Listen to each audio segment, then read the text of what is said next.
나는 베푸는 것을 좋아한다. 어릴 때부터 그랬다. 친구들과 있을 때 먼저 계산하고 누군가 고마워하는 모습을 보면 기분이 좋았다. 그런데 요즘 뭔가 달라진 것 같다. 예전에는 사람들이 정말 고마워했는데 지금은 당연하다는 표정을 짓는 사람들이 많아졌다. 아니면 내가 예민해진 건가? 그러던 중 현주를 만났다. 같은 아파트 엘리베이터에서 처음 본 얼굴이었다. 나보다 2살 어린 유가맘. 밝고 친근해 보였다. 언니 저랑 커피 한잔 해요. 집에만 있으니까 답답해서요. 나도 직장과 육아로 바쁜 나날을 보내고 있어서 누군가와 수다를 떨고 싶었다. 반가웠다. 첫 만남은 동네 카페였다. 현주는 메뉴를 보더니 나에게 물었다. 언니 뭐 드실래요? 언니가 좋아하는 걸로 해요. 겸손한 모습이 보기 좋았다. 아메리카노를 주문했고 현주도 같은 걸 시켰다. 이야기를 나누는 동안 정말 즐거웠다. 육아 고충부터 아이들 학교 이야기, 남편 불평까지 오랜만에 속 시원하게 털어놓는 기분이었다. 현주도 비슷한 고민들을 하고 있어서 공감대가 많이 형성됐다. 계산할 때가 됐다. 현주는 자연스럽게 화장실로 갔다. 나는 당연하다는 듯 카드를 꺼냈다. 내가 언니이고 직장을 다니니까 당연한 거라고 생각했다. 현주가 돌아와서 말했다. 언니 정말 고마워요. 다음엔 제가 낼게요. 이런 게 언니 같은 느낌이구나. 누군가에게 언니라고 불리는 것도 오랜만이었다. 2번째 만남에서도 비슷했다. 식당에서 점심을 먹었는데 계산할 때 현주는 가방만 뒤적거렸다. 나는 자연스럽게 카드를 냈다. 언니 죄송해요. 다음엔 꼭 제가 낼게요. 미안해하는 표정이 역력했다. 아, 이 친구는 정말 형편이 넉넉하지 않구나. 그럼 내가 더 챙겨줘야겠다라는 생각이 들었다. 아이 2 키우며 전업주부로 사는 게 쉽지 않을 텐데. 3번째, 4번째도 계속 그랬다. 나는 현주의 사정을 이해한다고 생각했다. 내가 경제적으로 여유가 있으니까 당연히 내가 내야 한다고. 현주는 매번 미안해했다. 언니 정말 고마워요. 다음엔 제가 살게요. 하지만 뭔가 이상한 느낌이 들기 시작했다. 현주는 항상 계산대 앞에서만 사라진다. 화장실에 가거나 전화를 받거나 핸드폰을 만지작거리거나 마치 계산 시간만 되면 피하는 것 같다. 아니다. 내가 너무 의심이 많은 건가? 정말 형편이 어려울 수도 있잖아. 그런데 왜 자꾸 이상한 생각이 드는 걸까? 며칠 후 현주에게서 연락이 왔다. 언니 아이가 갑자기 열이 나서 병원에 가야 하는데 카드를 집에 두고 나왔어요. 언니 혹시 시간 되시면 같이 가주실 수 있을까요? 아이가 아프다니 당연히 도와줘야지. 바로 나갔다. 현주는 정말 급한 표정이었다. 아이를 안고 있는 모습이 안쓰러웠다. 병원에 도착해서 진료를 받았다. 다행히 큰 문제는 없었고 약만 처방받으면 됐다. 현주가 말했다. 언니 정말 죄송한데 카드를 깜빡해서 언니가 먼저 계산해 주시면 집에 가서 바로 송금할게요. 아이가 아픈 상황에서 어쩔 수 없는 일이었다. 진료비와 약값, 영양제까지 합쳐서 7만 원 정도 나왔다. 아픈 아이 앞에서 돈 이야기를 할 수도 없고 당연히 내가 내야 한다고 생각했다. 집으로 돌아오면서 생각이 많아졌다. 나는 현주에게 어떤 존재일까? 정말 고마워하는 언니 같은 존재일까? 아니면 그냥 편하게 얻어먹을 수 있는 사람일까? 마음이 복잡하다. 의심하고 싶지 않은데 자꾸 이상한 생각이 든다. 앞으로 이런 일들이 계속 반복될 것 같은 불안감이 밀려온다. 병원에서 돌아온 후 며칠이 지났다. 현주에게서 입금은 되지 않았다. 아이가 아파서 정신이 없을 거라고 생각했다. 그런데 일주일이 지나도 연락이 없었다. 혹시 깜빡한 건가? 다시 연락해야 하나 고민이 됐다. 아픈 아이를 둔 엄마에게 돈 이야기를 꺼내는 것도 좀 그렇고, 그래도 7만 원이 적은 금액은 아니다. 결국 조심스럽게 메시지를 보냈다. 현주야, 아이 많이 나아졌어?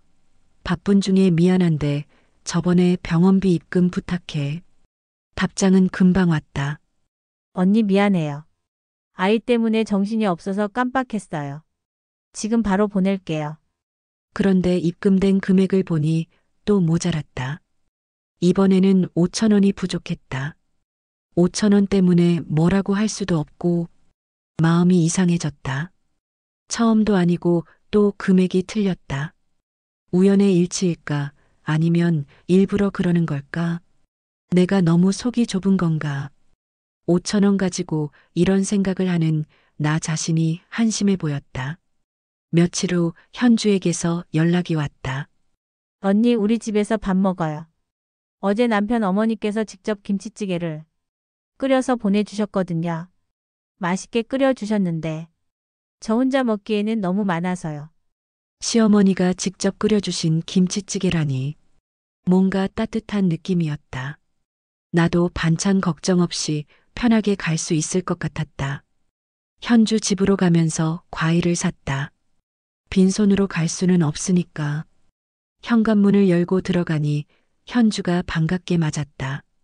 언니 잠깐만 앉아 있어요. 밥이랑 김치찌개만 데우면 돼요. 거실에 앉아 기다렸다. 정말 간단하게 차릴 수 있는 상황이었다. 시어머니가 해주신 것이니까 맛있을 거라는 기대도 있었다. 잠시 후 현주가 밥과 김치찌개, 그리고 김 계란 후라이를 가져왔다. 정말 간단한 상차림이었다. 언니 어머니가 끓여주신 김치찌개예요. 제가 한 건 아니고요. 김치찌개 맛도 나쁘지 않았다. 그런데 뭔가 허전한 기분이었다. 현주가 직접 해준 건 아니라서 그런가. 복잡한 마음이었다. 밥을 먹으면서 생각했다. 내가 너무 기대를 한 걸까? 고마워해야 하는 건지 서운해해야 하는 건지 형편이 어려운 건가 싶기도 하고 그런데 왜 자꾸 뭔가 균형이 안 맞는다는 생각이 들까? 지금까지를 생각해 보니 현주와의 관계가 좀 이상하다. 비싼 식당에서 밥을 사주면 테이크아웃 커피로 답례하고 계산할 때면 자꾸만 사라진다. 사람마다 형편과 표현이 다르다는 사실은 알고 있다. 하지만 마음 한구석의 불편함은 쉽게 사라지지 않았다. 뭔가 이용당하고 있다는 느낌. 그런데 확신할 수는 없었다. 며칠 후 아이들 학급 모임이 있었다. 새 학기가 시작되면서 학부모들이 모여 아이들 교육 방향에 대해 이야기를 나누는 자리였다. 현주도 참석했다. 모임 장소는 학교 근처 카페였다. 각자 음료값을 내고 이야기를 나누기로 했다. 다른 학부모들은 자연스럽게 각자 주문하고 각자 계산했다. 그런데 현주만 달랐다. 주문할 때는 다른 사람들과 함께 했지만 계산할 때가 되자 화장실에 갔다. 나는 어쩔 수 없이 현주 것까지 함께 계산했다. 현주가 돌아와서 말했다. 언니 미안해요. 화장실 다녀오느라고. 제 것도 계산해 주셨네요. 나중에 줄게요. 또 나중에 준다는 말이었다. 다른 학부모들의 시선이 느껴졌다. 뭔가 어색한 분위기였다. 모임이 끝나고 집에 와서 생각해봤다. 학급 모임에서까지 이런 일이 반복됐다.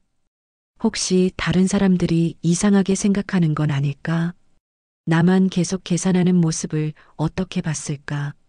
집으로 돌아와서 생각했다. 내가 예민하게 받아들이는 걸까? 아니면 정말 현주가 이상한 걸까? 그런데 며칠 후 충격적인 소식을 들었다. 현주 가족이 미국으로 유학을 간다는 것이었다. 언니들 저희가 이번에 아이들 교육을 위해 미국으로 유학하기로 했어요. 준비하느라 바쁠 것 같아요. 순간 머리가 하얘졌다. 미국 유학을 갈 정도로 경제적 여유가 있다는 뜻이었다. 유학 준비비만 해도 엄청난 돈이 들 텐데. 그럼 지금까지는 뭐였을까? 나는 표면적으로는 축하한다고 말했다. 하지만 속으로는 배신감이 밀려왔다. 지금까지 형편이 어렵다고 생각해서 이해하고 넘어갔던 모든 일들이 다시 떠올랐다. 모든 게 계산된 행동이었을까? 그날 밤 잠자리에 누워서 생각이 많아졌다. 나는 현주에게 어떤 존재였을까? 정말 고마워하는 동생 같은 친구였을까? 아니면 그냥 편하게 이용할 수 있는 호구였을까? 미국을 갈 정도의 경제력이 있으면서도 나에게는 늘 카드를 깜빡했다고 했다. 학급 모임에서도 항상 계산을 피했다. 답례는 항상 최소한으로 했다. 이제 확실해졌다. 현주는 의도적으로 그렇게 행동한 것이었다. 화가 났다. 동시에 내 자신이 한심했다. 앞으로는 이런 일이 없도록 관계를 맺을 때 조심해야겠다고 생각했다.